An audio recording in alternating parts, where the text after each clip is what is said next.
Hello friends, this is Shatabdi. Welcome to my classroom, Shatabdi's classroom about learning English.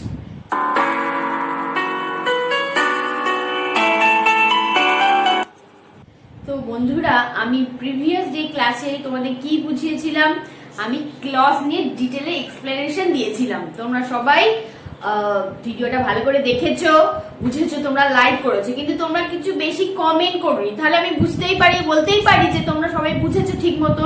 ওকে, যদি তোমরা না বুঝে থাকো আমাকে কিন্তু অবশ্যই কমেন্ট করবে, আমি সমস্ত কমেন্টেরই রিপ্লাই দিই। Okay, so today's topic is about sentence. প্রথমে বলি তোমাদের যে কথা ইংলিশে ভালো বলতে গেলে, ইংলিশে কনভারসেশন করতে গেলে তোমাদের কিন্তু অবশ্যই সব গ্রামারের সমস্ত প্রসেস শিখতে হবে না, শিখতে হবে টেন্স, মডেলস, ইফ কন্ডিশনস, এই জাস্ট 2-3টে স্টেপ তোমাদের শিখতে হবে। তো সেন্টেন্স মেকিংটা অবশ্যই শিখতে হবে। সো আজকের টপিক আমি সেন্টেন্সের টাইপস নিয়ে তোমাদের বোঝাবো। সেন্টেন্স তোমরা জানো, সেন্টেন্স মেক কমপ্লিট সেন্স। সেন্টেন্সে সমস্ত ওয়ার্ড গুলো একসাথে বসে সেটা একটা কমপ্লিট সেন্স তৈরি করে, তখনই সেটা সেন্টেন্স হয়। তো সেন্টেন্সের কিছু ভাগ আছে, ধরন আছে, ক্লাসিফিকেশন আছে। আজকে আমি সেটা নিয়ে তোমাদের ডিসকাস করবো। তোমরা কিন্তু ভিডিওটা শেষ পর্যন্ত ফলো করতে থাকো, আর অবশ্যই কিন্তু আমাকে কমেন্ট করবে, and please do like and subscribe my channel. Okay, so let's get into the topic. তো there are 4 types of sentence structure. 4 ধরনের টাইপ আছে। Number 1 simple sentence, number 2 compound sentence, number 3 complex sentence, and number 4 compound complex sentence. এগুলো তোমরা বাংলা ব্যাকরণে তোমরা পড়েছো। Simple sentence মানে সরল বাক্য, কম্পাউন্ড সেন্টেন্স মানে যৌগিক বাক্য, কমপ্লেক্স সেন্টেন্স মানে জটিল বাক্য, and compound complex sentence that means এটা যৌগিক জটিল দুটো একসাথে মিক্সচার। তোমরা কিন্তু এই নামের মধ্যে কিন্তু এদের কিছুটা আইডিয়া পেয়ে যাচ্ছ। ঠিক কিরকম? সিম্পল মানে সহজ সরল, যেগুলো আমি যেগুলো তোমাদের বলছি সহজ সরল ভাষা, ইজিয়েস্ট ওয়েতে আমি তোমাদের বলছি, ইজিয়েস্ট ওয়েতে আমি এই 4টে টপিক তোমাদের আজকে ভালো করে বোঝাচ্ছি। সো সিম্পল সেন্টেন্স কিন্তু ঠিক সেই রকম সহজ সরল ভাষায় তুমি বলছো, এর কোনো লিঙ্কার নেই, বাইন্ডার নেই, কিছু মানে এক্সট্রা বড় লাইনও নয়, সহজ সরল লাইন হবে। এটা it can be short or long, but বিশাল বড় লাইন হবে না, সিম্পল সেন্টেন্সে ছোট লাইনই হবে। সো সিম্পল দ্যাট মিন্স সহজ সরল বাক্য। কম্পাউন্ড দ্যাট মিন্স যৌগিক বাক্য, মানে যুক্ত করে। যৌগিক মানে কিন্তু যুক্ত করে, দুটো ওয়ার্ডকে যুক্ত করে, দুটো বাক্যকে যুক্ত করে, বাক্যকে যুক্ত করে সেটাকে সুন্দরভাবে সেটাকে বাড়ানো হয় কিছু একটা আইডিয়া দেওয়ার জন্য। সো কম্পাউন্ড দ্যাট মিন্স যুক্ত করে, যৌগিক বাক্য। Okay, number 3 complex sentence. Complex sentence মানে তোমরা জানো কমপ্লেক্সিটি। কমপ্লেক্সে তোমরা সায়েন্সে পড়েছো কিন্তু যুক্ত করো, যোগ করা। So complex is a kind of mixture and is a kind of complexity. Complexity মানে তোমরা জানো একটু জটিল ব্যাপার থাকবে এতে বাইন্ডার, লিঙ্কার সমস্ত কিছু ইউজ হবে। And এটা হচ্ছে mixture of sentences, mixture of clauses. Okay, clauses আমি তোমাদের বুঝিয়েছিলাম প্রিভিয়াস ডেতে, সেই তোমাদের মনে করিয়ে দিচ্ছি। একটা মেইন ক্লজ মানে ইন্ডিপেন্ডেন্ট ক্লজ, আর ডিপেন্ডেন্ট ক্লজ মানে subordinate clause or sub clause. হ্যাঁ, তোমাদের প্রিভিয়াস ডেতে আমি ক্লজ বুঝিয়েছিলাম। এই কমপ্লেক্স সেন্টেন্সে ডিপেন্ডেন্ট ক্লজটা বেশি আসবে আর ইন্ডিপেন্ডেন্ট ক্লজও আসবে। কম্পাউন্ড সেন্টেন্সে বলে দিই অনেক ইন্ডিপেন্ডেন্ট ক্লজ হবে, মানে মেইন ক্লজ আসবে। আর সিম্পল সেন্টেন্স তো মেইন লাইন নিয়ে তৈরি হয়। আর কমপ্লেক্স কম্পাউন্ড সেন্টেন্স মানে এখানে যৌগিক বাক্য থাকবে, এক বা একাধিক ইন্ডিপেন্ডেন্ট ক্লজও হবে, আর one and more than dependent ক্লজও হবে। এটা হচ্ছে কম্পাউন্ড কমপ্লেক্স সেন্টেন্সের মিক্সচার। তো 4টে হচ্ছে type: simple sentence, compound sentence, complex sentence and compound complex sentence. Okay, তোমাদের আমি এক্সাম্পল দিয়ে আরো ভালো করে ডিটেইলে বুঝিয়ে দিচ্ছি, তোমরা জাস্ট ফলো করতে থাকো। Number 1, simple sentence.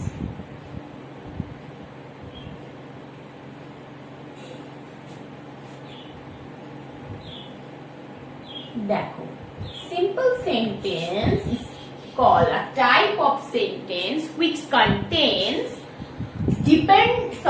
independent clauses. Independent clause. একটা ইন্ডিপেন্ডেন্ট ক্লজ হবে, অনেক ইন্ডিপেন্ডেন্ট ক্লজ হবে না, ইন্ডিপেন্ডেন্ট ক্লজ হবে একটা মেইন ক্লজ। দেখো,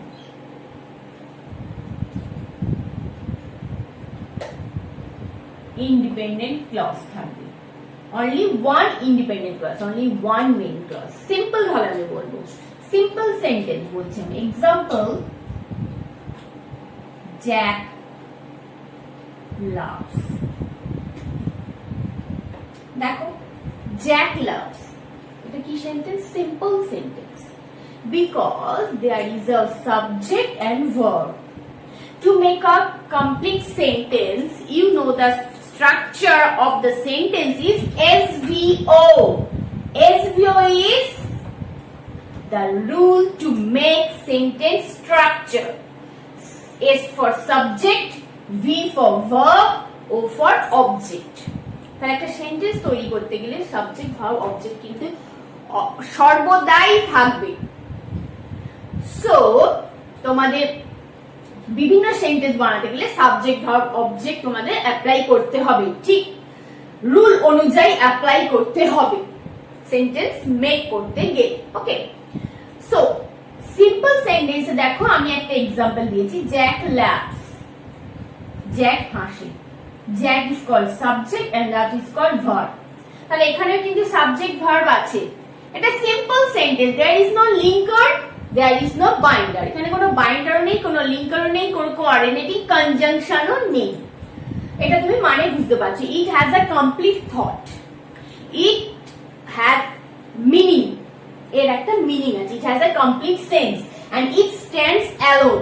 এ কিন্তু একাই দাঁড়াতে পারে। এর সাথে ইন্ডিপেন্ডেন্ট ক্লজ হচ্ছে এমন একটা ক্লজ, এর সাথে কোনো ডিপেন্ডেন্ট ক্লজ লাগবে না। এটা একাই এর অর্থ বুঝিয়ে দিচ্ছে। আমরা বুঝতেই পারছি জ্যাক লাভস মানে জ্যাক হাসছে। যদি আমি এই সেন্টেন্সটাকে ঠিক বাড়াই, Jack loves at her funny jokes। যদি আমি সেন্টেন্সটাকে আরেকটু সুন্দর করি, আরেকটু আইডিয়া দিই, আর একটা থট বোঝাই, একটু বাড়াই, যদি জ্যাক লাভস লাউডলি, আর একটু বাড়িয়ে দিই, Jack loves loudly at her funny jokes। দেখো আমি কিন্তু সেন্টেন্সটাকে বাড়িয়ে দিয়েছি।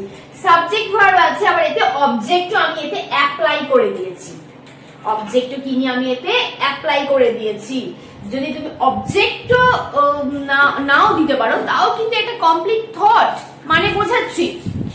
সেই simply sentences may have a object or modifier. Modifier use হতে পারে কখনো কখনো, সামটাইমস, বাট এখানে অবজেক্টও থাকতে পারে আবার নাও থাকতে পারে, বাট সাবজেক্ট ভার্ব কিন্তু অবশ্যই থাকবে। It has a complete thought, it has a complete sense and it stands alone or its on.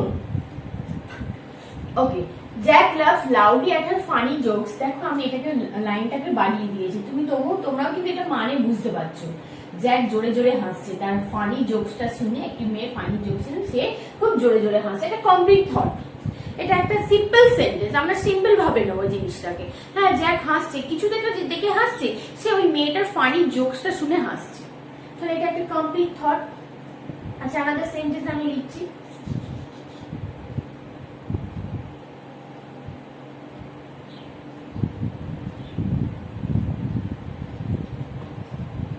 The sun rises in the east. My father goes to office daily.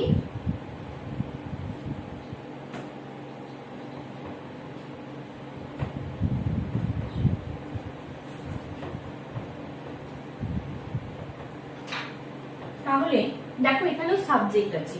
Simple সেন্টেন্সে অবশ্যই subject verb থাকবে, আর এই যে object এখানে আছে, in the east is object, my father is subject, going, my father is going sorry, my father is going not, my father goes to office, my father goes to office daily. আবার negative form এখানে use হতে পারে। কেমন negative form? যদি আমি এখানে বলি my father does not go to office daily, তাহলে নেগেটিভ ফর্মও কিন্তু সিম্পল সেন্টেন্সের মধ্যে পড়ছে। Doesn't go to office daily negative sentence, simple sentence আমি সিম্পল ভাবে বলছি, সিম্পল ভাবে আমি বলছি my father doesn't go to office daily. So এখানে go হচ্ছে main verb, my father is called subject, the son subject, rise is main verb. তো এখানে object আছে to go office day. So simple sentence A one independent clause or main clause থাকবে or principal clause। এই independent clause এর অপর নাম হচ্ছে another names main clause or principal clause. It stands alone এর আলাদা মানে আছে, এটার কোনো dependent clause এর দরকার হয় না। It does not need any dependent clause, subordinate ক্লজের কোনো দরকার হয় না। এখানে কোনো লিঙ্কার যেমন আমি বলেছিলাম প্রিভিয়াস ক্লাসে কোঅর্ডিনেটিং কনজাংশন গুলোকে লিঙ্কার বলে। কি কোনগুলো তোমরা জানো? And, but, not, yet, so, therefore, for, এগুলো হচ্ছে coordinating conjunction, coordinators or linkers বলে। এগুলো থাকবে না। আর বাইন্ডার্স কোনগুলো? যেগুলো W H word form, who, which, whom, whose, how, where, wherever, whichever, whosoever and that, relative pronoun that, এগুলো কিন্তু থাকবে না। এটা রিলেটিভ ফর্ম দ্যাট, এগুলো কিন্তু থাকবে না, এগুলো ডিপেন্ডেন্ট ক্লজে থাকে। ওকে, সো এখানে কিন্তু সবসময় মনে রাখবে সিম্পল সেন্টেন্স মানে আমি সিম্পল ভাবে বলবো, আর এটা একটা ইন্ডিপেন্ডেন্ট ক্লজ হবে, অনলি ওয়ান ইন্ডিপেন্ডেন্ট ক্লজ। এখানে কোনো লিঙ্কার্স বাইন্ডার্স থাকবে না।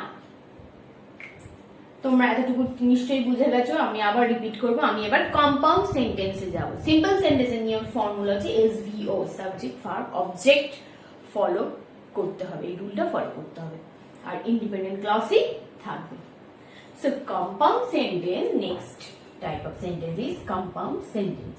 কম্পাউন্ড সেন্টেন্সের মানে আমি তোমাদের বলেই দিয়েছি, যৌগিক বাক্য যুক্ত করে, ওয়ার্ডকে যুক্ত করে আর সেন্টেন্সকে যুক্ত করে। তাহলে এটা হচ্ছে, এটা লাইনটা বাড়াতে হবে, লং সেন্টেন্স হবে এবং যুক্ত করবে। ঠিক কেমন? সেন্টেন্স। নেক্সট হচ্ছে কম্পাউন্ড সেন্টেন্স। কম্পাউন্ড সেন্টেন্স আমি এক্ষুনি বললাম, কম্পাউন্ড সেন্টেন্স মানে যৌগিক, যুক্ত করে, বাক্যকে যুক্ত করে। এখানে compound sentence is a type of sentence which connects two independent clauses. Two independent clauses মানে আমি আগেই বলেছি main clause or principal clause, যেটা হচ্ছে complete thought দেয়। main clause মানে it stands alone, it has its own meaning, এটা আলাদা নিজস্ব মানে আছে, এর কোনো ডিপেন্ডেন্ট ক্লজের উপর নির্ভর করতে হয় না, কোনো লিঙ্কার বাইন্ডার থাকে না। তো সেই মেইন ক্লজ এখানেও মেইন ক্লজ ইউজ হবে, বাট মোর দ্যান ওয়ান, একের বেশি মেইন ক্লজ ইউজ হবে টু লেন্থেন দ্য সেন্টেন্সটাকে বাড়িয়ে দেওয়ার জন্য, দুটো সেন্টেন্সকে একত্রে যুক্ত করার জন্য, with use of coordinating conjunctions. আমরা দুটো ইন্ডিপেন্ডেন্ট ক্লজকে যুক্ত করব, দুটো ইন্ডিপেন্ডেন্ট ক্লজ অথবা মোর দ্যান টু, দুটোরও বেশি আমরা যুক্ত করতে পারি, but with use of coordinating conjunctions like and, but, not, so, yet, for, therefore, এগুলো আমরা ইউজ করব। ওকে, তো কম্পাউন্ড সেন্টেন্স এর আমি এক্সাম্পল তোমাদের দেখিয়ে দিচ্ছি।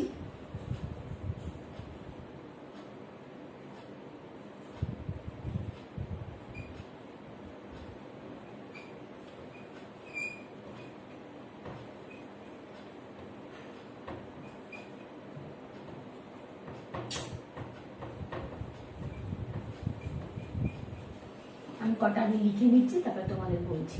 ওকে,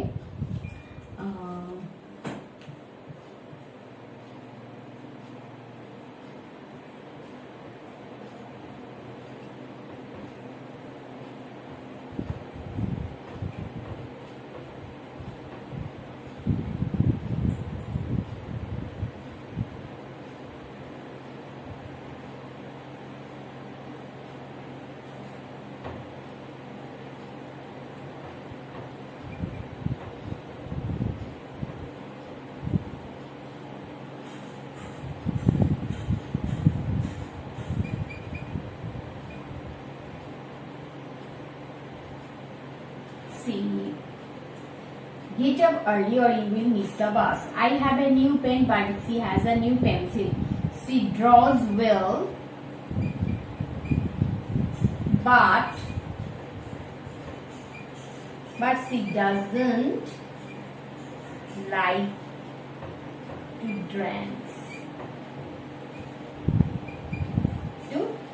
dance.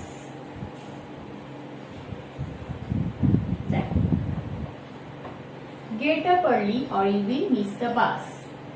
I have a new pen, but she has a new pencil. She draws well, but she doesn't like to dance.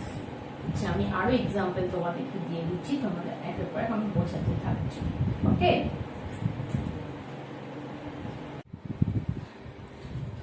আচ্ছা আমি তোমাদের আরো এক্সাম্পল দিচ্ছি, তোমরা আরো ক্লিয়ারলি তোমরা বুঝতে পারবে। দেখো, she is famous yet she is humble. দেখো এবার কম্পাউন্ড সেন্টেন্সে আমি আগেই বলেছিলাম যে ইন্ডিপেন্ডেন্ট ক্লজ থাকবে, ইন্ডিপেন্ডেন্ট ক্লজ একের বেশি থাকবে, বাট কোঅর্ডিনেটিং কনজাংশন দিয়ে ওগুলো লিঙ্ক আপ থাকবে। কোঅর্ডিনেটিং কনজাংশন গুলো তো আমি আগেই বলে দিয়েছি, আমি আবার বলছি, and, but, not, so, yet, yet, therefore, এগুলো কিন্তু যুক্ত থাকবে দুটো ইন্ডিপেন্ডেন্ট আর মেন ক্লজের মিডিলে, মাঝখানে। এখানে কোনো ডিপেন্ডেন্ট ক্লজ আসবে না। আচ্ছা দেখো, get up early or you will miss the bus. I have a new pen, but she has a new pencil. She draws well, but she does not like to dance. She is famous, yet she is humble. দেখতে পাচ্ছো এই চারটে সেন্টেন্সে কিন্তু coordinating conjunction আছে। কোনগুলো বলো তো কোঅর্ডিনেটিং কনজাংশন? যেগুলো আমি এক্ষুনি বললাম তোমাদের। or দেখো, but yet, দেখতে পাচ্ছ আমি কিন্তু চারটি কোঅর্ডিনেটিং কনজাংশন ইউজ করেছি। Get up early or you will miss the bus. Get up early আমরা সচরাচর এটা বলেই থাকি, আওয়ার মাদার অ্যাডভাইস আর, আমাদের মারা অ্যাডভাইস করে আমাদের to get up early in the morning, যে সকালে তাড়াতাড়ি ঘুম থেকে ওঠো। তাহলে গেট আপ আর্লি আমরা সচরাচরই বলি, সবসময় বলি, একটা আলাদা মিনিং আছে। It has a complete thought and it has a complete meaning. It stands alone on its own. আচ্ছা, এই ইন্ডিপেন্ডেন্ট ক্লজ আর মেইন ক্লজ কিন্তু সবসময় আলাদা মানে থাকে, এর কোনো নির্ভর করতে হয় না কারোর ওপর, কোনো ডিপেন্ডেন্ট ক্লজের উপর নির্ভর করতে হয় না। গেট আপ আর্লি তোমরা মানে বুঝতে পারছো, এখানে ইউ মেনশন করা আছে নেক্সট লাইনে, সুতরাং এখানে তোমাকেই বলছে ইউ ইজ আন্ডারস্টুড হিয়ার, মানে ইউ এখানে উজ্জ আছে, ইউ তোমাকে বুঝে নিতে হবে। গেট আপ আর্লি, তাড়াতাড়ি ঘুম থেকে ওঠো, অথবা তুমি বাসটা মিস করবে। তাড়াতাড়ি ঘুম থেকে ওঠো, তাহলে তুমি বাসটা মিস করবে। You will miss the bus, এটাও কিন্তু independent clause or main clause. So get up early এটাও একটা independent clause, you will miss the bus এটাও কিন্তু একটা ইন্ডিপেন্ডেন্ট ক্লজ। দেখো next line, I have a new pen. আমার একটা নতুন পেন আছে, আমার একটা নতুন জিনিস আছে। I have a new item, আমার কাছে একটা নতুন আইটেম আছে। What is that? That is a pen. But she has a new pencil, তার সেই মেয়েটার কাছেও কিন্তু একটা নতুন জিনিস আছে, কিন্তু কি জিনিসটা? পেন্সিল। তাহলে আমার কাছে নতুন পেন আছে, কিন্তু তার কাছে নতুন পেন্সিল আছে, এটাও কিন্তু independent clause, main clause. There are two main clauses and they are joined by coordinating conjunctions or coordinators. Next, she does well, but she does not like to dance. দেখো এখানে দুটো লাইন, সে ভালো আঁকতে পারে কিন্তু সে নাচ করতে পছন্দ করে না, সে নাচ করতে পারে না। তাহলে এখানেও দেখো সাবজেক্ট ভার্ব অবজেক্ট, মানে এটা ইন্ডিপেন্ডেন্ট ক্লজ আর মেইন ক্লজ। এখানেও দেখো সাবজেক্ট ভার্ব অবজেক্ট আছে। She does not like to dance, she হচ্ছে সাবজেক্ট, লাইক হচ্ছে ভার্ব।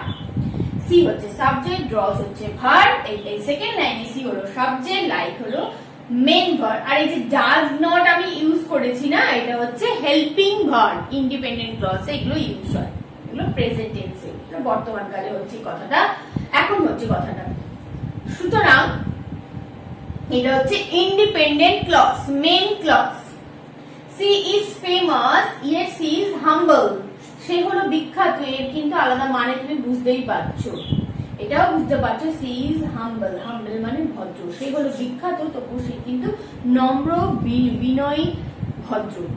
সো এখানে ইয়ে দিয়ে আমি কি করেছি, দুটো সেন্টেন্সকে জয়েন করেছি। সবসময় মনে রাখবে যে কম্পাউন্ড সেন্টেন্সে ইন্ডিপেন্ডেন্ট ক্লজ থাকবে, মোর then one independent clause. Simple সেন্টেন্সে যেমন আমি বললাম ইন্ডিপেন্ডেন্ট ক্লজ থাকবে, বাট একটাই থাকবে, ইন্ডিপেন্ডেন্ট ক্লজ থাকবে, একটাই থাকবে। আর কম্পাউন্ড সেন্টেন্সে ইন্ডিপেন্ডেন্ট ক্লজই থাকবে, বাট একের বেশি থাকবে।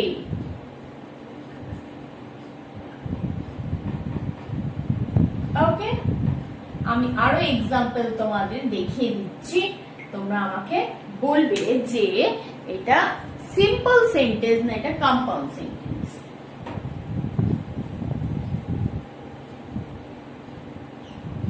দেখো তোমরা ফলো করতে থাকো, ভিডিওটা শেষ পর্যন্ত অবশ্যই দেখবে। পুরো ভিডিওটা দেখলে তোমরা কিন্তু পুরো টাইপ অফ যে 4 টাইপস অফ সেন্টেন্স স্ট্রাকচার যে আছে এটা তোমরা ক্লিয়ারলি বুঝতে পারবে। সুতরাং ভিডিওটা শেষ পর্যন্ত কিন্তু অবশ্যই দেখবে। আচ্ছা, আমি আরো এক্সাম্পল দিচ্ছি, দেখো তোমরা। I have a pet bird. সকলের বাড়িতে, অনেকের বাড়িতেই আছে হয়তো কোনো পোষা প্রাণী, সবার বাড়িতে নেই। হ্যাঁ, তোমাদের বাড়িতে কারো কারো পোষা পাখি আছে, কুকুর আছে, বিড়াল আছে, যেগুলোকে আমরা পুষতে ভালোবাসি, তারা আমাদের সাথে থাকতে ভালোবাসে, তাই না? So I have a pet bird and its name is, বা its name is যদি আমি না লিখি it is, I have a pet bird and it is Kitty, এবং তার নাম হয় কিটি, বা its name is Kitty or she is Kitty, এটাও লেখা যেতে পারে, এর আলাদা মানে তোমরা বুঝতে পারছো। আচ্ছা, যদি আমি এরকম লিখি,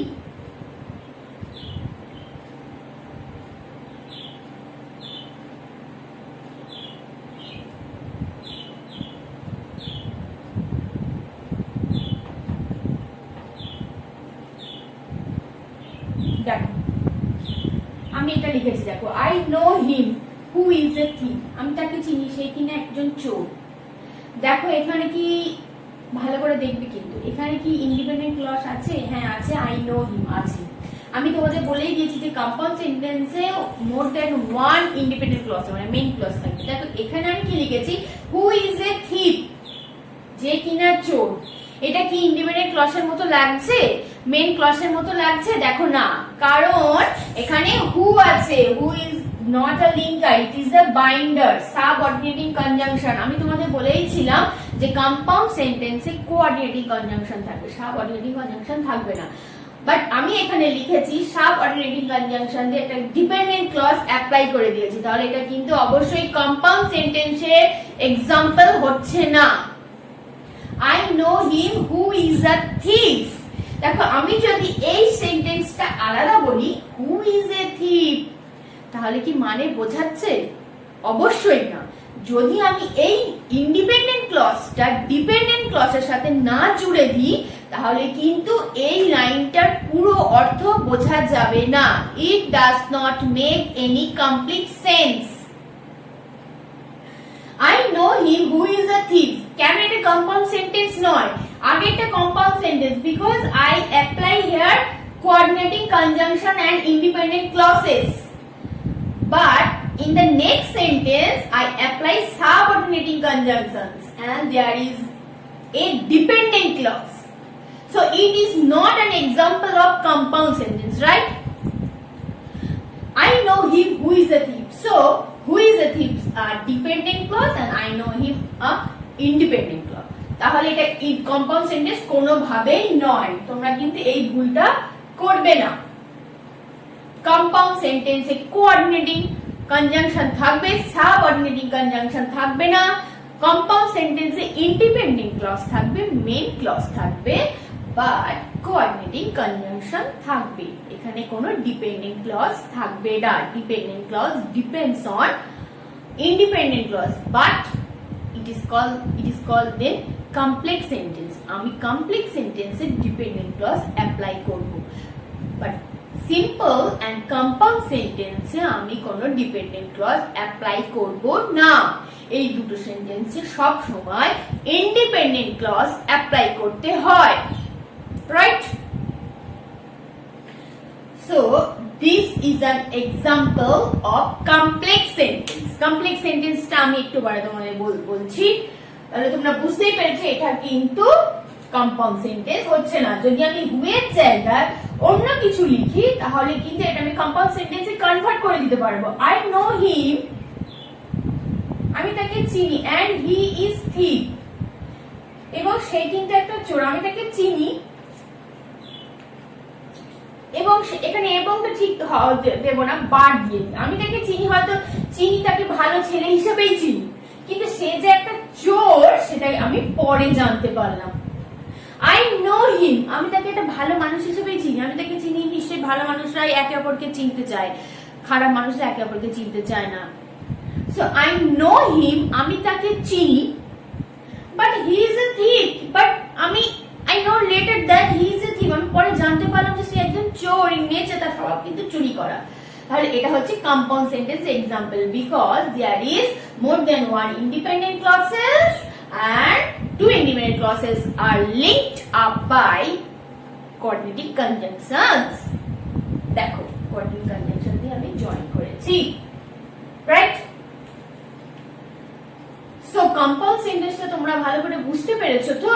আমাকে কিন্তু অবশ্যই কমেন্টে আমাকে কিন্তু অবশ্যই জানাবে যে তোমরা ভালো করে বুঝতে পেরেছো। ওকে, সো নেক্সট আমি চলে যাচ্ছি কমপ্লেক্স সেন্টেন্স।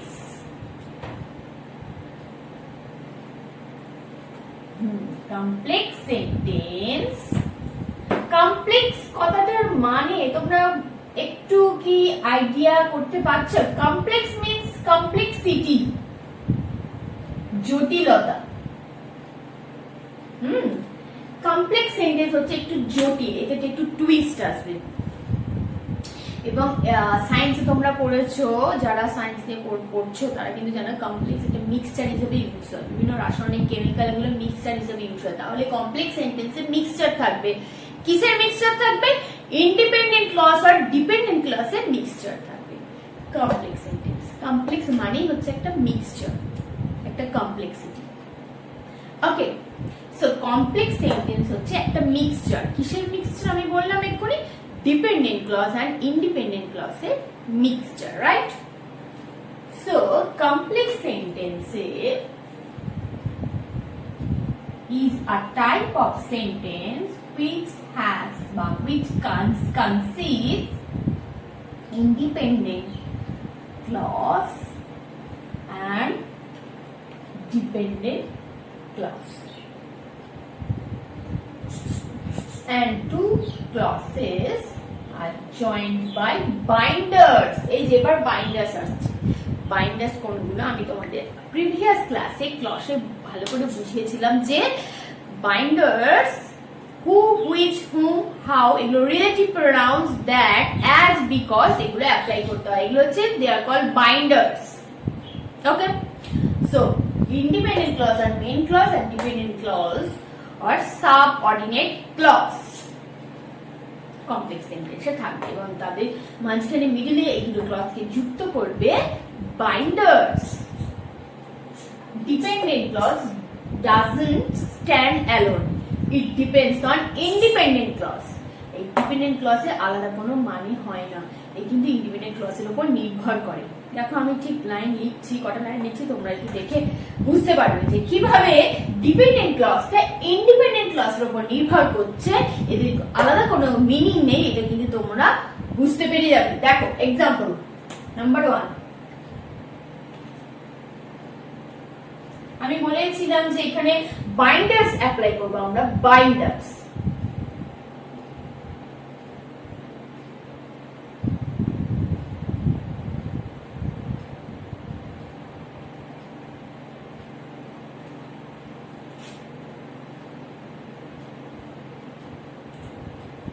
although এখানে আমি বাইন্ডার অ্যাপ্লাই করে দিয়েছি already, although he is rich he is still unhappy.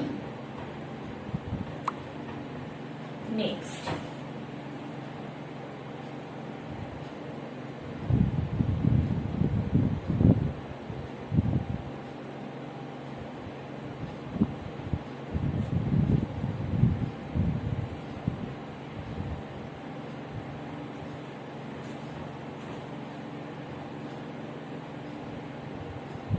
the man is poor because he does not want to earn. Okay. Next. This is the place where he lives. দেখো এগুলো এবার তোমরা দেখো। Although he is rich, he is still unhappy. The man is poor because he doesn't want to earn. This is the place where he lives. দেখতেই তোমরা পাচ্ছ এখানে independent clause আর ডিপেন্ডেন্ট ক্লজ এর মিক্সচার আছে। Although he is rich, যদিও although একটা বাইন্ডার্স, ওকে, যদিও সে হয় ধনী তবুও সে কিন্তু অখুশি, অসুখী, সে সুখী নয়। ধনীরা সাধারণত সুখী হয় because they have a lot of money, তাদের অনেক টাকা আছে। বাট এই যে এই মানুষটাকে যে মেনশন করা হয়েছে না, এই মানুষটা, this man is rich but he is still unhappy, কিন্তু সে খুশি নয়, সে ধনী হওয়া সত্ত্বেও কিন্তু খুশি নয়। দেখো তো এখানে ইন্ডিপেন্ডেন্ট ক্লজ কোনটা, ডিপেন্ডেন্ট ক্লজ কোনটা, তোমরা বুঝতে পারো কিনা দেখো তো। বাইন্ডার্স ইউজ হয়েছে যে লাইনটায় না, সেই লাইনটা কিন্তু অবশ্যই ডিপেন্ডেন্ট ক্লজ হবে। বাইন্ডার্স এখানে তুমি আইডেন্টিফাই করো তো বাইন্ডার্স কোনটা। নাম্বার 1 এ অলদো, হ্যাঁ তোমরা ঠিক বুঝেছো, অলদো হচ্ছে বাইন্ডার। দেখো অলদো হি ইজ রিচ, যদিও সে ধনী। দেখো এই লাইনটা আমি অফ করে দিলাম, এই লাইনটা শুধু দেখে বলো অলদো হি ইজ রিচ, এরকম কি বুঝতে পারছো মিনি? যদিও সে ধনী, ব্যাস আর কিছু বলছি না। যদিও সে ধনী তবুও সে কিছু তো সামথিং, তবুও তো তার কিছু, ধনী হওয়া সত্ত্বেও তার সাথে একটা কিছু কারণ আছে, তবুও সে কিন্তু অসুখী, সে সুখী নয়। তাহলে although he is rich he is still unhappy. Although he is rich, এই যে ফার্স্ট লাইনে বাইন্ডার তোমরা দেখতে পেলে, তাহলে এটা কি হবে? Dependent clause. আর প্রথমে যখন বাইন্ডার ইউজ করব না, এট the beginning of the sentence অবশ্যই কিন্তু মিডলে আমরা একটা কমা দেব। প্রথমে যখন আমরা বাইন্ডার ইউজ করব, প্রথম লাইনে যখন আমরা বাইন্ডার ইউজ করব at the beginning of the sentence, then we have to put a comma between the lines. দুটো লাইনের মাঝখানে অবশ্যই কিন্তু আমরা কমা অ্যাপ্লাই করব, এটা কিন্তু অবশ্যই তোমরা ভালো করে জেনে নাও। Although he is rich, comma, he is still unhappy. এই যে he is still unhappy, there is no binder, so it is called independent clause. He is subject and is verb here. এর আলাদা মানে আছে, stands alone. He is still, তবু সে অখুশি, তার কোনো খুশি নেই, সে অখুশি, তার মনে অনেক দুঃখ, তার মানে হচ্ছে তার মনে দুঃখ, সে খুশি নয়। Although he is rich হচ্ছে ডিপেন্ডেন্ট ক্লজ আর he is still unhappy হচ্ছে ইন্ডিপেন্ডেন্ট ক্লজ। তাহলে এটা example of complex sentence because it has a mixture of independent clause and dependent clause, right?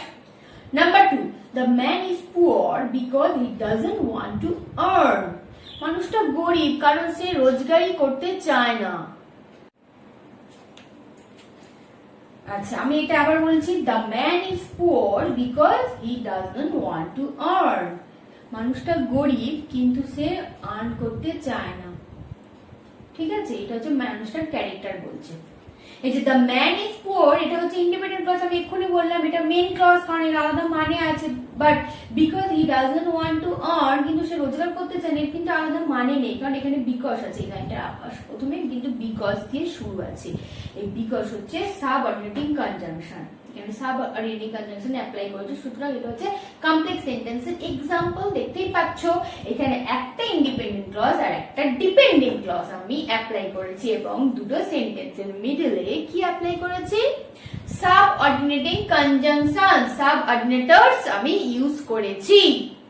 Next, this is the place where he live, এই হলো সেই জায়গাটা যেখানে কিন্তু সে বাস করে। একটা জায়গার কথা বলেছে যেখানে সে বাস করে, এখন সে সেখানেই থাকে। এখানে আমি একটা জায়গার বর্ণনা দিয়েছি, বর্ণনা ঠিক দিইনি, আমি জায়গার কথা বলেছি যেখানে সে বাস করে। একটা জায়গার কথা বলেছি, সেই জায়গার মধ্যে জায়গাতেই সেই ছেলেটা বাস করে। This is the place, this is the place where he lives. দেখো দুটো এক্সাম্পলে তোমরা বুঝেই গেছো যে এখানে ইন্ডিপেন্ডেন্ট ক্লজ আর মেইন ক্লজ আছে, আবার ডিপেন্ডেন্ট ক্লজও আছে, এবং এখানে দুটো সেন্টেন্সের মাঝখানে বাইন্ডার্স ইউজ করেছি আমি। This is the place where he lives, এখানেও দেখতে পাচ্ছ বাইন্ডার আছে ওয়্যার, আর এখানেও মেইন ক্লজ আছে আর সাবঅর্ডিনেট ক্লজ আছে। ডিপেন্ডেন্ট ক্লজ আর মেইন ক্লজ, ইন্ডিপেন্ডেন্ট ক্লজ আর মেইন ক্লজ, আর ডিপেন্ডেন্ট ক্লজ আর সাবঅর্ডিনেট ক্লজ। এই যে দিস ইজ দ্য প্লেস, এর আলাদা মানে তোমরা বুঝতেই পারছো, এটা হচ্ছে মেইন ক্লজ। আর ওয়্যার হি লিভস, এই লাইনটা শুরু হওয়ার আগে বাইন্ডার আমি অ্যাপ্লাই করেছি, তাই ওয়্যার হি লিভস হচ্ছে সাব ক্লজ আর ডিপেন্ডেন্ট ক্লজ। ওকে, কমপ্লেক্স সেন্টেন্সে ইন্ডিপেন্ডেন্ট ক্লজ থাকবে আর ডিপেন্ডেন্ট ক্লজ থাকবে। সিম্পল সেন্টেন্সে ইন্ডিপেন্ডেন্ট ক্লজ থাকবে একটা, আর কম্পাউন্ড সেন্টেন্সে দুটো ইন্ডিপেন্ডেন্ট ক্লজ থাকবে, আর দুটো ইন্ডিপেন্ডেন্ট ক্লজকে যুক্ত করা হবে লিঙ্কার দিয়ে, কোঅর্ডিনেটিং কনজাংশন দিয়ে। আর কমপ্লেক্স সেন্টেন্সে বাইন্ডার্স অর সাবঅর্ডিনেটিং কনজাংশন থাকবে, আর এখানে ইন্ডিপেন্ডেন্ট ক্লজ আর ডিপেন্ডেন্ট ক্লজ দুটোই দু ধরনের ক্লজই অ্যাপ্লাই করা হবে। এবার আমি যাব compound complex sentence. Compound complex sentence দেখতেই পাচ্ছ এখানে যৌগিক বাক্য থাকবে, এই বাক্যতে আবার জটিল বাক্য থাকবে। কমপ্লেক্স সেন্টেন্স হচ্ছে জটিল বাক্য, আর কম্পাউন্ড সেন্টেন্স হচ্ছে যৌগিক বাক্য, আর সিম্পল সেন্টেন্স হচ্ছে সরল বাক্য। আমি এটা আগেই তোমাদের বলেই দিয়েছি যে সরল বাক্য সিম্পল ধরনের আইডিয়া প্রকাশ করে, কম্পাউন্ড সেন্টেন্সকে যুক্ত করে যৌগিক বাক্য, আর কমপ্লেক্স সেন্টেন্সকে কমপ্লেক্স সেন্টেন্স জটিল বাক্য, মানে এতে দু ধরনের ক্লজ থাকবে।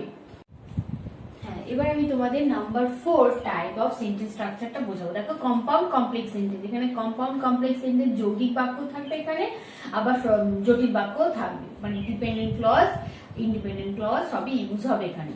তাহলে আমি এক্সাম্পল দিচ্ছি, দেখো কম্পাউন্ড কমপ্লেক্স সেন্টেন্সে দুটো ইন্ডিপেন্ডেন্ট ক্লজ থাকবে, মনে রাখবে দুখানে ইন্ডিপেন্ডেন্ট ক্লজ থাকবে আর একটা ডিপেন্ডেন্ট ক্লজ থাকবে। আচ্ছা, এক্সাম্পল দিয়ে আমি বলে দিচ্ছি। When the bell rang, the cat ran away and I stopped the cat. She does not like her. Next example আমি বলছি, দেখো she does not like cartoons because, দেখো আমি because অ্যাপ্লাই করেছি এখানে, because cartoons are not real, so she does not watch it. তাহলে কি she does not like cartoons because cartoons are not real, so she does not watch them. দেখো because apply করেছে, আবার so apply করেছে, coordinating কনজাংশনও আছে, subordinating কনজাংশনও আছে, আবার dependent ক্লজও আছে, এখানে বাইন্ডার ইউজ করেছি, সাবঅর্ডিনেটিং কনজাংশন আছে, আবার কোঅর্ডিনেটিং কনজাংশন। তাহলে এখানে ডিপেন্ডেন্ট ক্লজও আছে, ইন্ডিপেন্ডেন্ট ক্লজও আছে। তাহলে কম্পাউন্ড ইউজ করেছি, আবার কমপ্লেক্স সেন্টেন্সও ইউজ করেছি। বেসিক্যালি সিম্পল, কম্পাউন্ড, কমপ্লেক্স এই তিনটে সেন্টেন্সে তোমাদের ভালো করে বুঝে নিতে হবে। সো বন্ধুরা, আজকে তোমরা অবশ্যই ভালো করে বুঝে গেছো এই তিনটে টাইপস, এই 4 টাইপসটাও বুঝিয়ে দিলাম। আজকে এই পর্যন্ত। তোমরা কিন্তু অবশ্যই আমাকে কমেন্ট করবে, অবশ্যই please do like subscribe my channel. Thank you, সবাই ভালো থাকবে।